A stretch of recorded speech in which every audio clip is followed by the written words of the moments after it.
Hello, I'm Dr. Gloria Horsley. And I'm her daughter, Dr. Heidi Horsley. Heidi and I want to welcome you to Open to Hope Conversations, the podcast. We believe that the greatest gift you can give yourself after a loss is hope, using this moment to connect with others who have not only survived but thrived. So let's get started.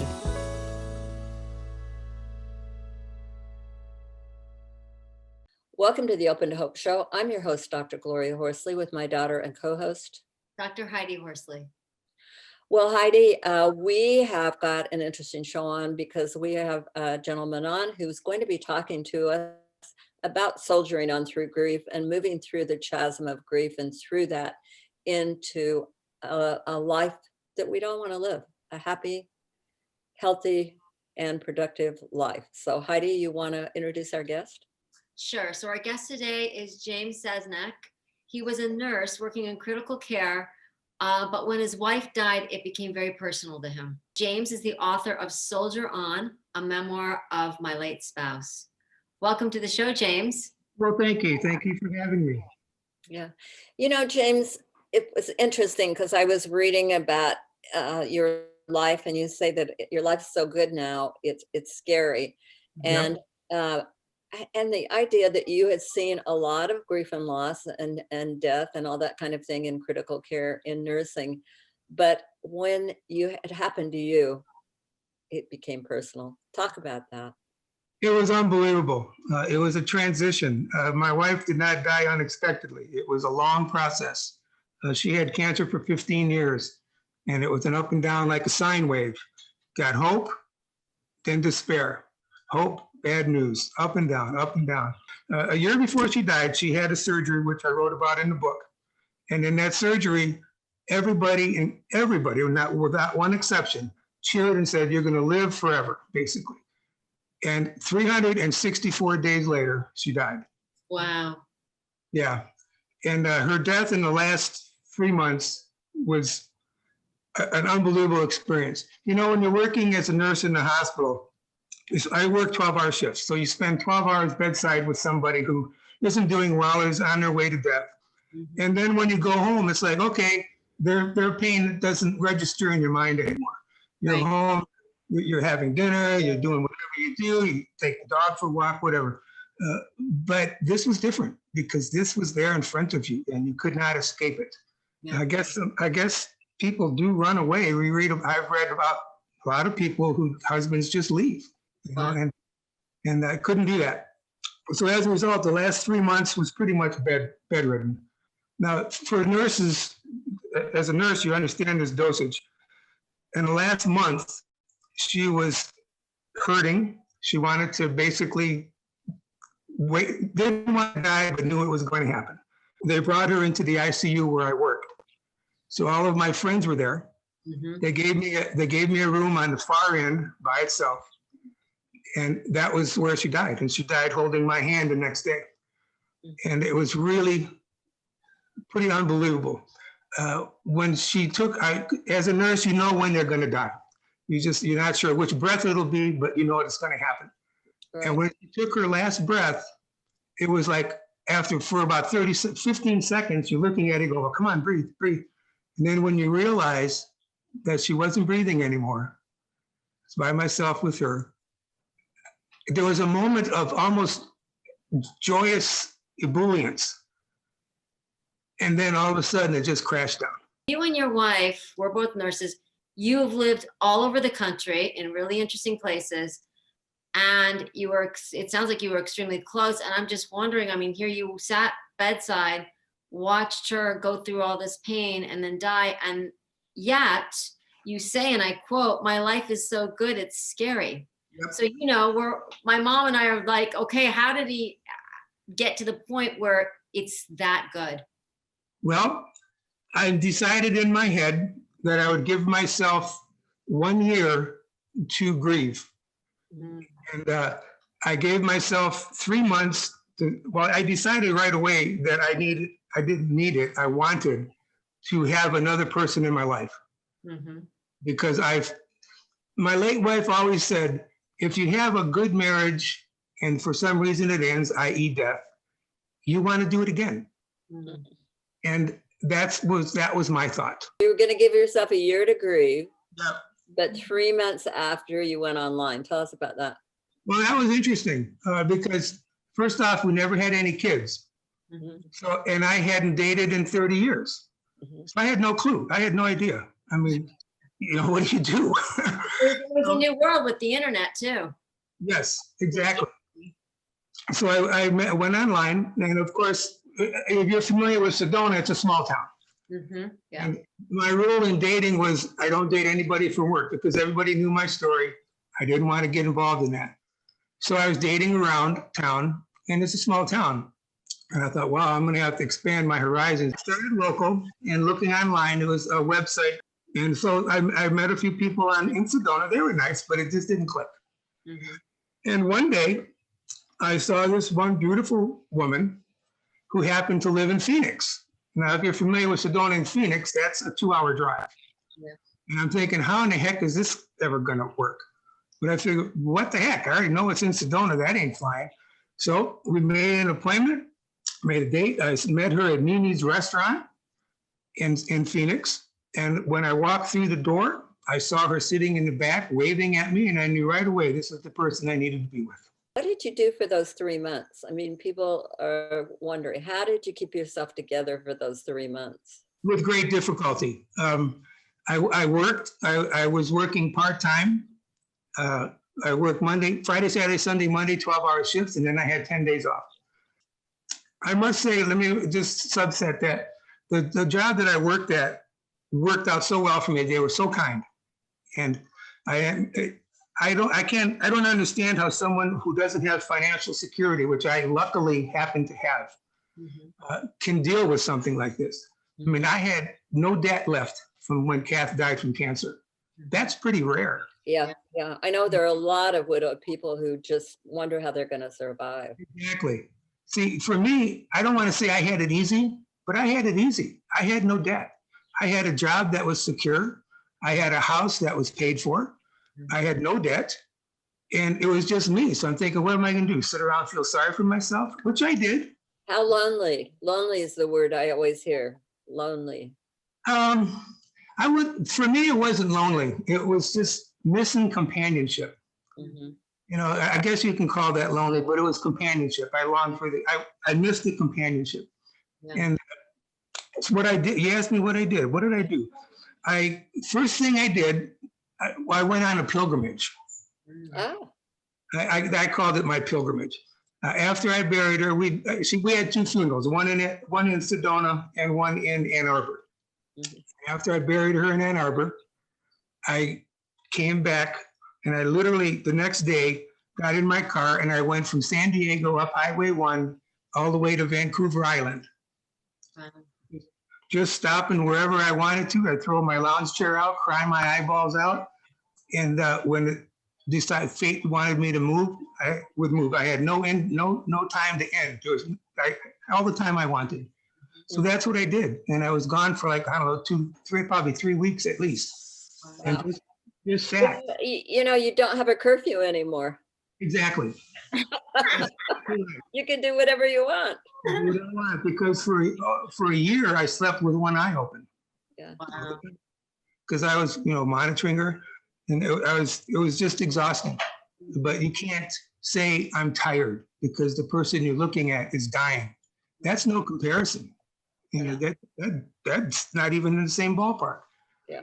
But now, like you said, there was no more curfew. There's no more things to do. And I said, no, I got to take care of myself. So off I went on the pilgrimage. And you know what I did on the pilgrimage? When I would stop at restaurants, I practiced talking about it to waiters and waitresses in restaurants. Wow, I love it. Because you don't know them, you'll never see them again. Right. It was almost anonymous, and that was a good thing. I didn't even. Yeah, one of the things that we know from complicated grief, one of the ways they treat it, our friend Cath at Columbia, is to have people talk about it. And you have time to change your story. Your story evolves as you tell people. I always say about grief, when my son died, I knew I was on the right path when I was bored with my own story. I hear you. That's how I felt. As you said it very well. That's what I did. And by the time I got to Vancouver, Victoria Island, and there was a lighthouse, a Fisgard lighthouse. And I sat there by this lighthouse looking out at the ocean. And that's when my life changed. I sat there and I'm sitting there looking at the water. I sat there for, I don't know, a couple, 3 hours. And I finally said, okay, I'm done. It's time to go home, time to get on with life. You know, and I have a picture of the lighthouse, and it's literally over our bed right now. It's a huge poster. And that's where my life changed. I mean, nothing miraculous, just sat up and said, okay, time to go home and deal with it. So that's what I did. What happened after I came home, there was a couple things that I did. The first thing, and it was absolutely the most hardest thing of it all, was emptying her closet. And her therapy when she was dealing with all this stuff was she would buy clothes.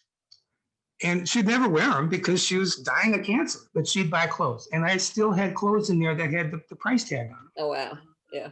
And so I had 3 piles. I had, okay, these clothes are going.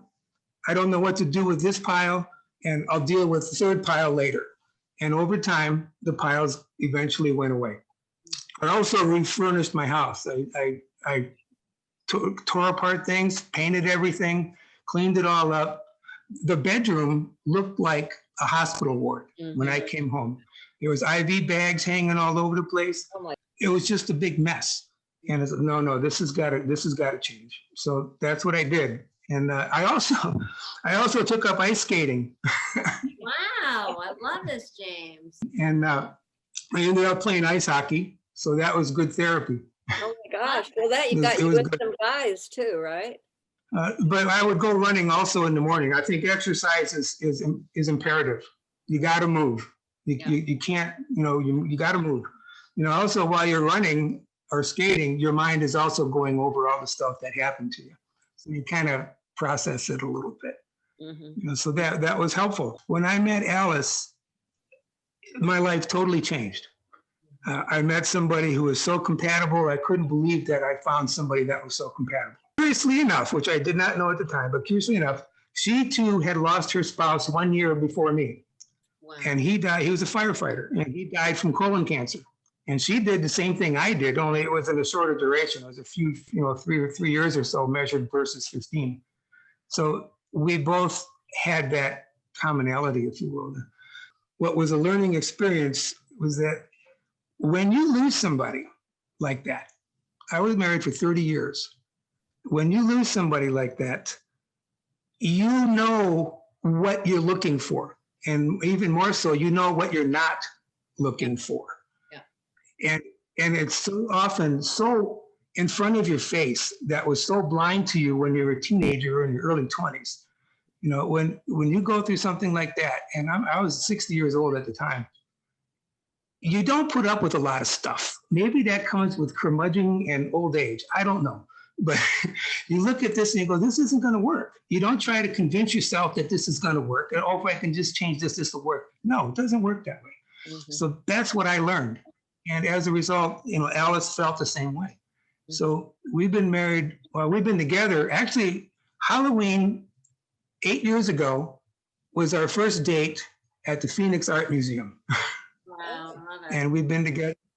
Yeah, and we've been nonstop together ever since. And that's why I say my life is so scary, because we have to laugh, because her sister said to her, well, don't you guys have arguments?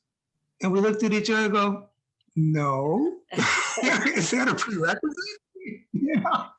We don't. I mean, we talk all the time. I mean, and it's gotten to the point where I have to laugh because she's finishing my sentences. And it's just comical. I mean, it's so good. And I like how when you James, I like how your first wife gave you permission to go on. Oh, yes.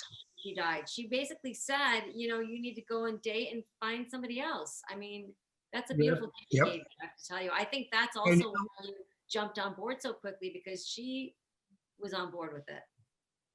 You bring up an incredibly important point. Because in Alice's life, he did the same thing for her. Wow. He said, you have to go out and find somebody. You cannot be alone. I won't have it. You got to go find somebody. And that's so important because you know what? Guilt is a very powerful thing. Right. Exactly. And it's like, how can I not be with you? Oh, well, you're dead, but I can't justify it.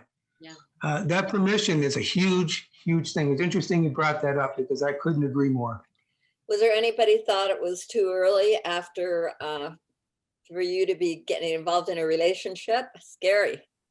Yes, I have to chuckle because my older brother, who was 3 years my senior, said that very word when I showed him the very first picture of Alice. And he goes, well, this is too soon. What are you doing? You know, and I literally laughed at him because for what it's worth, my brother Joe has never been married. He's 3 years my senior and he's never been married, and he's giving me marital advice. I mean, no, but he was not the only one. There was other people that said, well, you know, that's pretty quick. But what they failed to realize is that I was grieving long before she died. Right. You know, she was on death's door, sicker than snot for 3 to 4 months. Wow. And it was bad. And, you know, people think that the switch flips when she dies. Oh, it's grieving time. Oh, no, it starts long before that. And you know what's curious? What's really curious is in that early that part, for 3 or 4 months before she died, there's guilt in your head because there's part of you that says, you know, you need to die so you can move on and I can move on and we can take care of this. So, Right. and then you're saying the quality of life, which was not the quality of life that she would have wanted. That's exactly right. You know, but then what comes in right after that thought? Guilt. Mm-hmm. How can you think that? Yeah. Well, I'm a human. Right. Well, listen, how can people get your book? I really love all the things you're saying about it. Your book's called Soldier On. Yes. And how can people get it? It's on Amazon. All you got to do is Google Soldier On and it should pop up. And if it doesn't pop up, Soldier On Sesnak, and it'll pop right up. Awesome. Well, thank you for being on the show so much today. It's just been really interesting how you moved through the chasm of grief, and you certainly did. And I love the fact that your life is so good today. It's scary. I mean, what a great comment.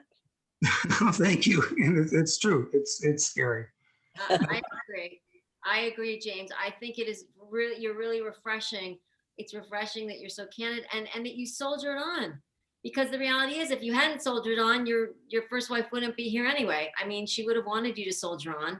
Absolutely. I love that you've remarried and that you have an amazing life. It's incredible. So please, everybody out there, go get the book Soldier On and find out how you can do it too and how you can soldier on. Absolutely. And I want to thank everybody for joining us today on this show. And Heidi and I always want to remind you that if you've lost hope, please lean on ours until you find your own, and God bless. I'm Dr. Heidi Horsley. You have been listening to Open to Hope, the podcast. You can follow Open to Hope on Facebook, Instagram, and Twitter. To learn more, visit us at opentohope.com and go to Apple Podcasts to subscribe. I'm Dr. Gloria Horsley. Join us again next week for another Open to Hope conversation, where we invite you to lean on our hope until you find your own.